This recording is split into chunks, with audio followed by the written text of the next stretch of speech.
Hi guys, welcome back. ನಾನು ಸಂಧ್ಯಾ, ನಿಮಗೆಲ್ಲ ಈ ಟ್ರಾವೆಲ್ ಚಾನಲ್ಗೆ ಸ್ವಾಗತ.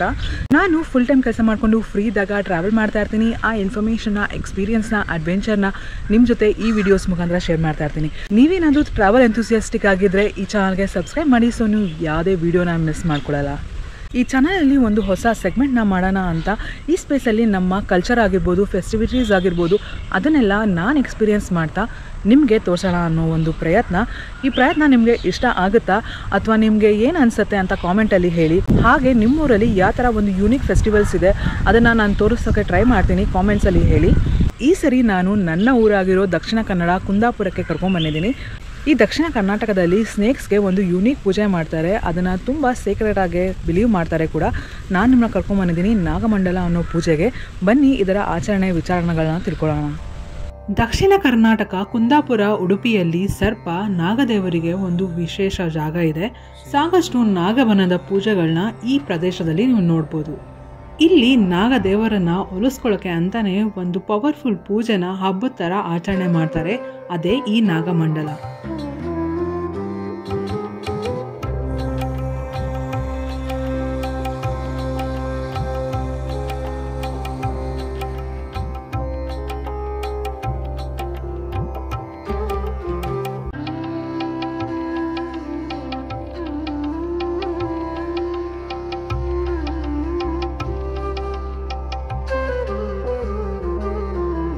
ಎಲ್ಲರಿಗೂ ನಮಸ್ಕಾರ. ನಾನು ಪಾಂಡೇಶ್ವರಿ ಶಾಮರಾವ್ ಅಂತೇಳಿ ಕುಂದಾಪುರದಲ್ಲಿ ವಾಸ ಮಾಡ್ಕೊಂಡಿದ್ದೇನೆ. ನಾಗಮಂಡಲ ಇಡೀ ನಾಡಿಗೆ ಮಂಗಲವಾದಂಥ ಒಂದು ಸೇವೆ. ಅದರಲ್ಲಿ ಹಲವಾರು ರೀತಿಯ ನಾಗನ ಆರಾಧನೆಗಳು ಇಲ್ಲಿ ನಡೀತದೆ.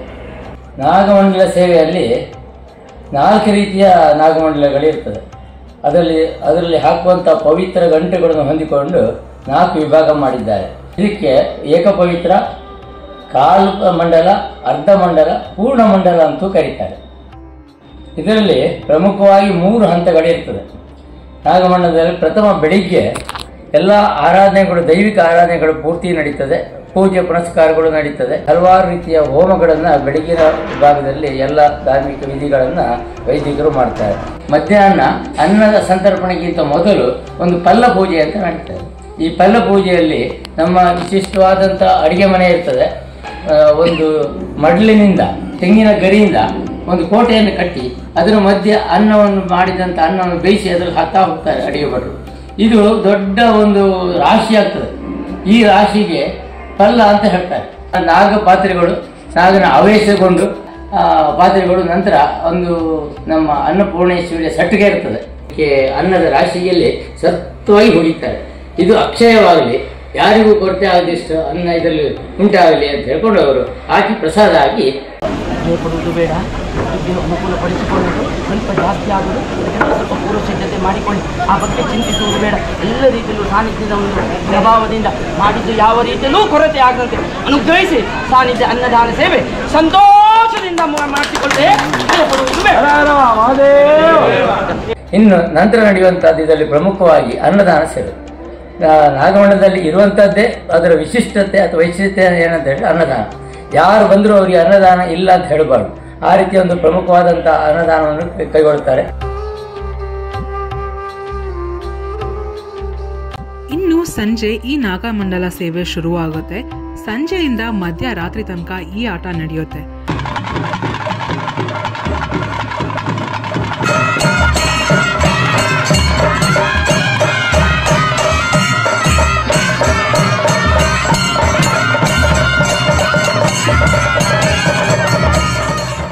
ಇದಕ್ಕೆ ಅಂತಾನೆ ವೇದಿಕೆನ ರೆಡಿ ಮಾಡಿರ್ತಾರೆ. ತುಂಬಾ ಚೆನ್ನಾಗಿ ಅಲಂಕಾರ ಮಾಡಿರ್ತಾರೆ ಕೂಡ.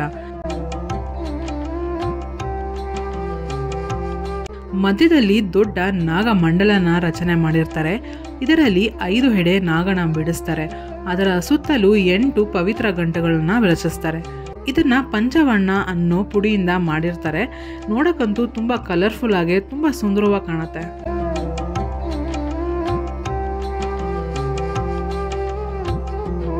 ಇನ್ನು ಈ ಆಟದಲ್ಲಿ ಪ್ರಮುಖವಾಗಿ ಬೇಕಾಗಿರೋದೇ ಸಿಂಗಾರ ಹೂವು, ಅಂದರೆ ಅಡಿಕೆ ಹೂವು. ಸಾವಿರಾರು ಗೊನೆಯ ಸಿಂಗಾರ ಹೂವನ್ನ ಮಂಡಲದ ಸುತ್ತಲೂ ಜೋಡಿಸಿರ್ತಾರೆ.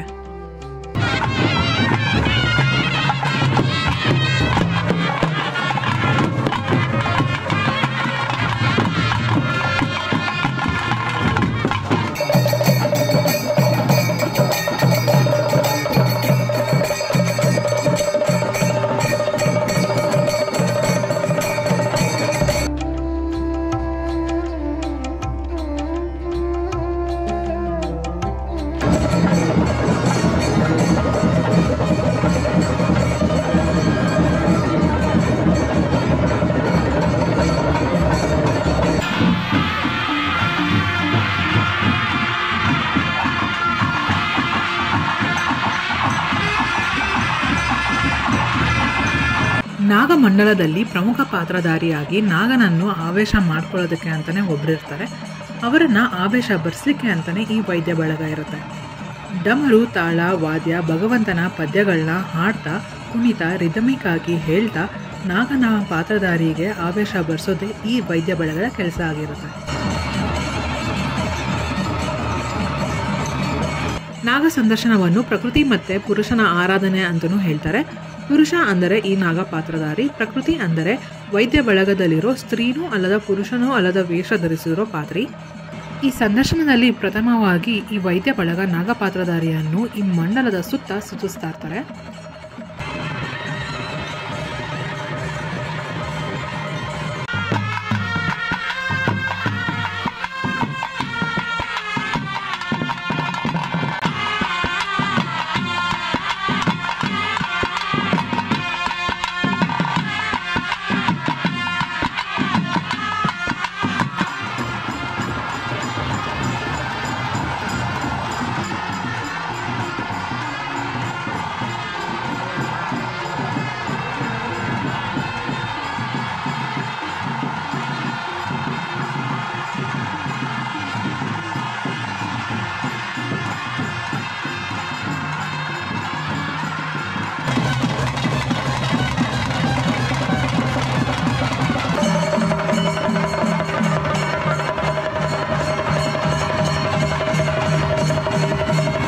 ಇನ್ನು ವೈದ್ಯ ಬಳಗ ಈ ನಾಗಪಾತ್ರಧಾರಿಯನ್ನು ಮಂಡಲದ ಸುತ್ತ ಸುತ್ತಿಸ್ತಾ ದೇವರ ಪದ್ಯ, ಆರಾಧನೆ, ನಾಗನನ್ನು ಹೊಗಳುತ್ತಾ ತುಂಬ ಸಂತೋಷ ಮಾಡಿಸ್ತಾ ಅವನಿಗೆ ಪವಿತ್ರ ಗಂಟನ್ನು ಹಾಕಿ ಬಂಧನ ಮಾಡಿಬಿಡ್ತಾರೆ.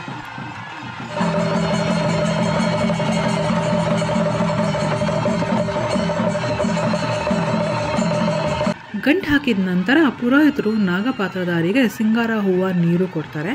ಅವರು ಅದನ್ನು ಮುಖಕ್ಕೆ ಎರಚ್ಕೊತ ಬಿಸಾಡ್ಕೊತ ಹೋಗ್ತಾರೆ. ಇದನ್ನು ಸಿಂಗಾರ ಹೂವು ಹುಡಿ ಮಾಡೋದು ಅಂತಲೂ ಹೇಳ್ತಾರೆ.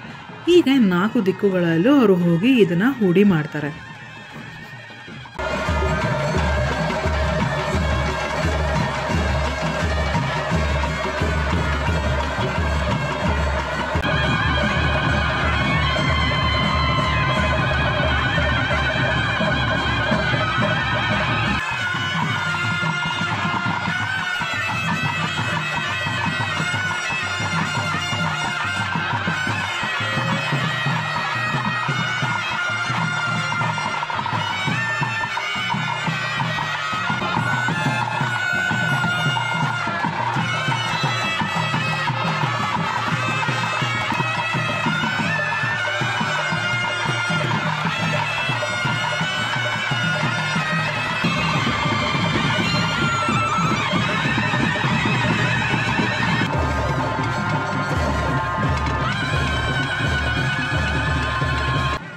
ಹುಡಿ ಮಾಡಿದ ಸಿಂಗಾರ ಹೂವು ಒಂದು ದೊಡ್ಡ ರಾಶಿ ಆಗುತ್ತೆ.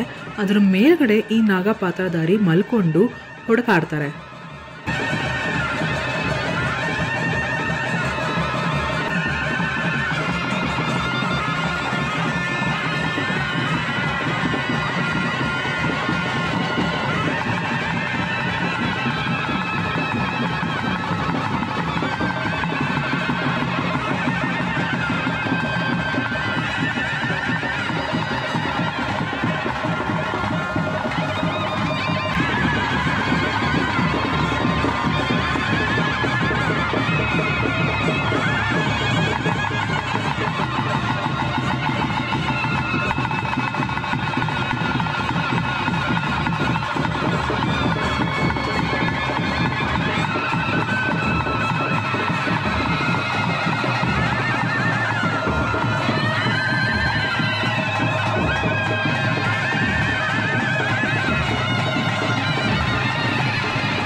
ಈ ಹುಡಿಯಾಗಿರೋ ಸಿಂಗಾರ ಹೂವನೇ ನಾಗಮಂಡಲದ ಪ್ರಸಾದ.